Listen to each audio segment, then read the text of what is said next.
Hello students, स्वागत है आप सभी का डीके सक्सेस पॉइंट पर।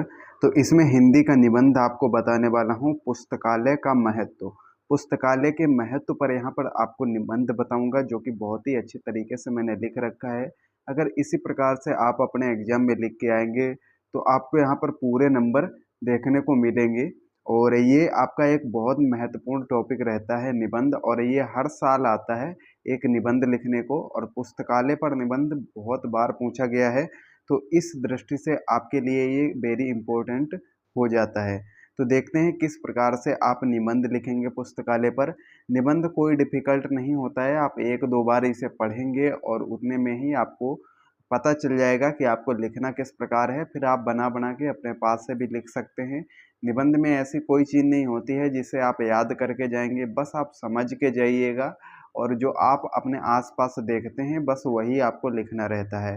तो सबसे पहली हेडिंग जो प्रस्तावना है, सभी में यही पड़ती है। यहाँ पर ये प्रस्तावना होगा, तो यहाँ पर प्रस्तावना हेडिंग आपको डालनी है। और उसके बाद आपको यहाँ पर लिखना है कि पुस्तकालय वह भवन है जहाँ अनेक पुस्तकों का विशाल भंडार होता है। वहाँ बड़े बड़े विचारकों, महापुरुषों एवं विद्वानों द्वारा लिखित अनेक पुस्तकें होती हैं। वहाँ जाकर मनुष्य अपनी रुचि के अनुसार पुस्तक लेकर अध्ययन करता है।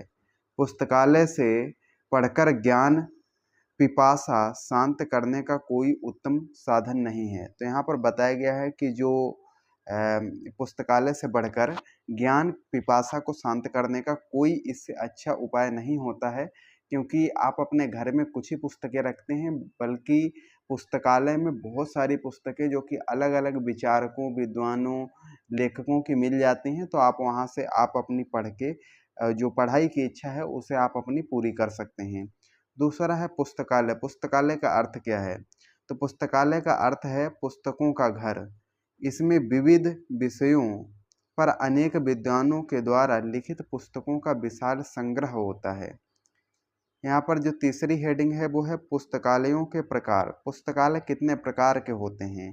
ठीक है, तो यहाँ पर पुस्तकालय 4 प्रकार के होते हैं।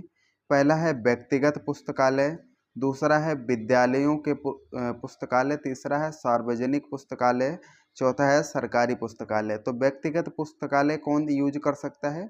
ठीक है, जो जिसका ये पुस्तकालय होगा वो इसे यूज कर सकता है। विद्यालयों के पुस्तकालय को सिर्फ उस विद्यालय के विद्यार्थी ही यूज कर सकते हैं, जबकि सार्वजनिक जो पुस्तकालय है, जो सरकारी पुस्तकालय है, उसे यहाँ पर सभी यूज कर सकते हैं, सभी नागरिक यूज कर सकते हैं। और जो यहाँ पर चौथा पुस्तकालय है सरकारी पुस्तकालय, तो यहाँ पर ये सरकारी कर्मचारी ही इसे यूज कर सकते हैं। इसके बाद यहाँ पर आगे बात करते हैं। तो आगे यहाँ पर लिखा है पुस्तकालय का महत्व। तो पुस्तकालय का यहाँ पर महत्व आपको बताना है। पुस्तकालय का महत्व अर्थात यहाँ पर लाभ के बारे में पूछा गया है। तो यहाँ पर बताना है कि पुस्तकालय मानव जीवन की महत्वपूर्ण आवश्यकता है। ये ज्ञान, विज्ञान, कला और संस्कृति के प्रसार केंद्र होते हैं। पुस्तकालयों से अनेक लाभ हैं, जैसे ज्ञान वृद्धि, सद्गुणों का विकास, समाज का कल्याण, श्रेष्ठ मनोरंजन एवं समय का सदुपयोग आदि। इसके बाद यहाँ पर जो इसका नेक्स्ट हेडिंग है वो है कुछ प्रसिद्ध पुस्तकालय। कुछ प्रसिद्ध पुस्तकालयों के आपको यहाँ पर नाम देने हैं। जैसे कि यहाँ पर आपको बताना है कि देश में पुस्तकालयों की परंपरा प्राचीन काल जो है चली आ रही है। नालंदा और तक्षशिला में भारत के अति प्रसिद्ध पुस्तकालय थे। इस समय भारत में कोलकाता, दिल्ली, मुंबई और पटना, वाराणसी आदि स्थानों पर भव्य पुस्तकालय हैं। इंग्लैंड में ब्रिटिश म्यूजियम में 50 लाख पुस्तकें तथा अमेरिका के पुस्तकालय में लगभग 1 अरब पुस्तकें यहाँ पर मौजूद हैं। इसके बाद यहाँ पर आपको नेक्स्ट हेडिंग डालनी है पुस्तकालयों के प्रति हमारा कर्तव्य। तो यहाँ पर आपको डालना है कि पुस्तकालय के प्रति हमारा कर्तव्य क्या है? पुस्तकालयों के नियमों का पालन करना एवं आर्थिक सहायता देकर उन्हें विकसित करना हमारा परम कर्तव्य है। नेक्स्ट यहाँ पर हेडिंग आपको डालनी है कि जो है सुझाव। ठीक है, सुझाव यहाँ पर आपको अपना देना है। तो वो है कि सभी गांव में जनसंख्या के आधार पर पुस्तकालय का निर्माण होना चाहिए और पुराने पुस्तकों की स्थिति में सुधार होना चाहिए। तो इस प्रकार से आप अपना सुझाव दे सकते हैं। आगे देखते हैं। इसका लास्ट हेडिंग है उपसंहार। उपसंहार में आपको डालना है पुस्तकालय ज्ञान की भूख को शांत करने का सर्वोत्तम साधन है।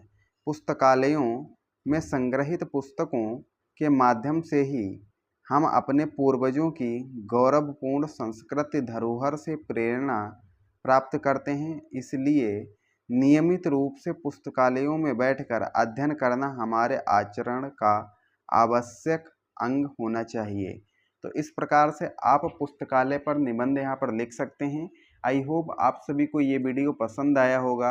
अगर वीडियो पसंद आया है तो वीडियो को लाइक कर दीजिए। चैनल पे पहली बार आए हैं तो चैनल को सब्सक्राइब करके बेल आइकन को प्रेस कर दीजिए, जिससे हमारी नई आने वाली वीडियो की नोटिफिकेशन आप सभी को मिल जाएगी।